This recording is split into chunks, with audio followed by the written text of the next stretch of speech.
Emily Channell-Justice is the director of the Temerity Contemporary Ukraine program at the Harvard Ukrainian Research Institute at Harvard University. She joins me now live from Cambridge, Massachusetts. Emily, I'm wondering about the long-term impact that we might see on Ukraine as a result of this conflict, with millions of people fleeing the country. What kind of cultural impact is that likely to have? Well, like you said, we've got millions of people who have left the country. We've got millions of people who are moving within the country. That displacement could be very long term. It's really going to reshape the organization of the country. As we've seen, there's extensive infrastructural damage across Ukraine. There's been damage, not just to architecturally significant buildings, residential areas, schools, hospitals. The rebuilding phase, when this does eventually come to an end, that is going to really take some time, and it's really going to depend on where people end up too. I think a lot about the children, and we've seen those images of children, some of them by themselves fleeing the country. Are we looking at a potentially lost generation here of children who have to leave their homeland and then grow up in a country where they don't have any cultural ties?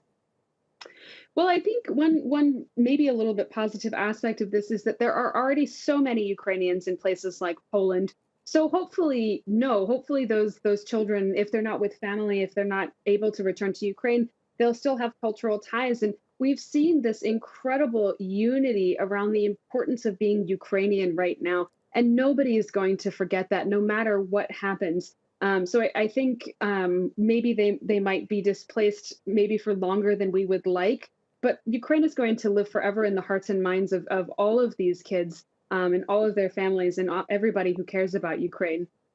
And you mentioned the damage that Ukraine is seeing to historical sites, buildings, and of course, no one wants to say a building is more important than the people whose lives are at risk. But what kind of impact could that likely have on Ukraine's culture and heritage? Because we've seen this before in Syria, for example.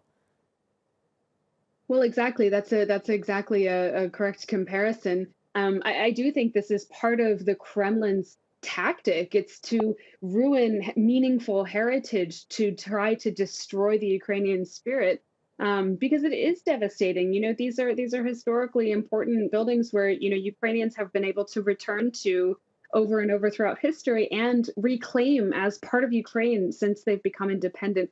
So it is, like you said, it's certainly not more important than people's lives, but these do matter a lot. And I think, I think Ukrainians are, as we can see, they're doing what they can to protect the heritage that they have because it is so meaningful. And I'm sure that that's going to continue. Do you think Ukraine's long history of war and conflict perhaps will help with their resiliency? Definitely. As far as we've seen already, even just the fact that, Ukrainians experienced war for the past 8 years, they've already got networks in place to help each other with movement in terms of helping people who are displaced.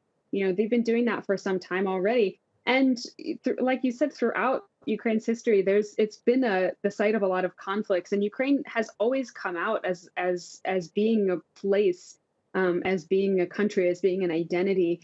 So I do think that helps people believe and remain hopeful despite the devastation that they're facing, despite the truly horrible circumstances that they're in. People still have a lot of hope, and that's because they can look to the past and they can see Ukraine made it through this before. Ukraine's going to make it through again. All right, some really great insight there. Emily Channell-Justice joining us from Cambridge. Thank you.